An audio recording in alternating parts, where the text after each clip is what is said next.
Hey, g'day, Duggar here. In this video, we're going to be having a look at a southwest Queensland garden in the middle of winter, and also looking at veggies that will grow really well at this time of year in North Queensland. I'll show you how I maintain my garden and keep it healthy throughout the winter. There's also a couple of Japanese friends I'd like you to meet. Well, come on then, let's get digging.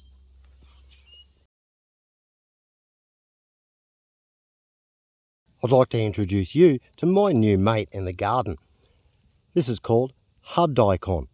Ha comes from the Japanese word for leaf. So this daikon is predominantly grown for its leaf, not its root. These leaves are beautiful and crunchy and a lot like a normal daikon leaf, but lack the furry parts that daikon does have on them. So these guys can be chomped straight up like that. Not really meant to be eaten raw. These leaves contain a really high amount of vitamins and calcium, which often need to be cooked to release them. We're using these leaves for a variety of meals, and they just are simply fantastic. Even though these bad boys are supposed to be rootless, I've found that there's been an unexpected benefit. Daikon carrots, and these are just simply beautiful eaten raw.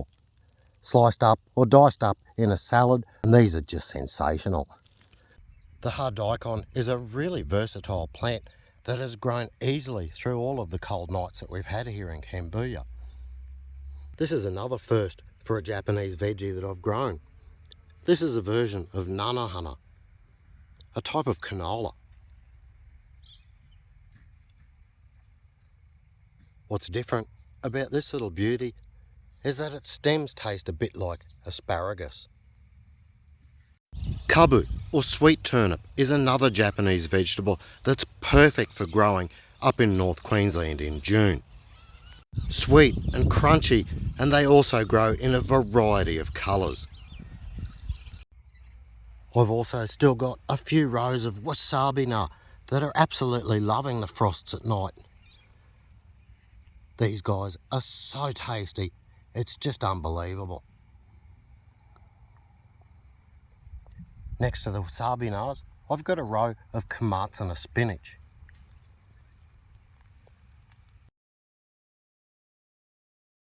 Having so many plants of the brassica family in the ground can also create a few problems.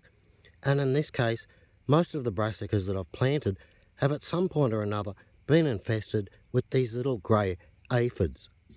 The best way that I've found to deal with these is love and care. By shaking them off and washing them off on a regular basis, I seem to be getting on top of them.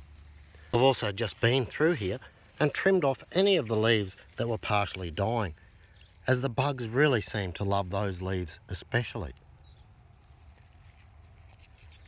It's really hard work keeping on top of these things, but with a bit of time and effort, it can be done without using any sort of chemicals or pesticides.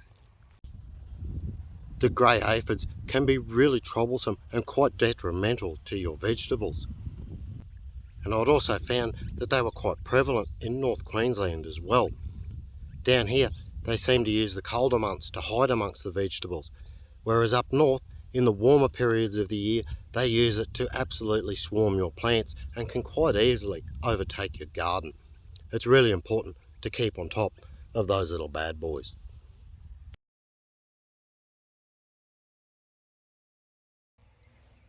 Now, aside from bugs and frosts, it's also important to remove plants that you don't want, because they can also harbour pests. Getting rid of old plants in the garden and preparing the soil for your next planting is a really important step. Unless you're leaving your veggies in the garden for seed, which I'm doing at this point in time, it's really a good idea to get your veggies out once they're past their prime.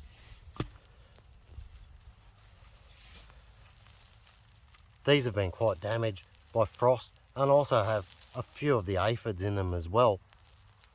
While I could scavenge a few leaves off them, there's one or two healthier plants in the garden which I'll leave in, and these fellas I'll pull out. Now they don't go to waste. All of the greens here I'm throwing back in and just quickly working back into the soil. That's going to be really invaluable for future plantings, and also a very important stage of looking after your veggie garden.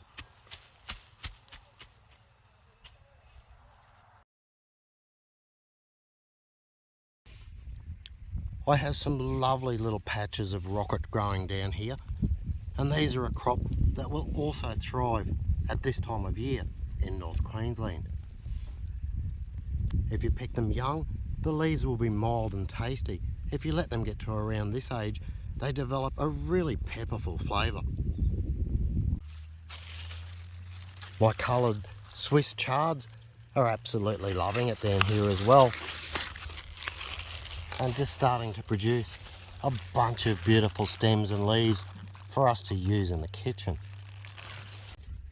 Lettuces are also something that will do really well in any part of Queensland at this time of year. The last thing that I've got to do to sort out this garden is to spray a little bit of seaweed solution over it. I'll do that and give it a quick water in and let this garden go on about its business. If there's ever anything that you'd like me to cover in the garden, chuck us a message and I'll see what I can do about it. Until then, happy gardening. Duggar out.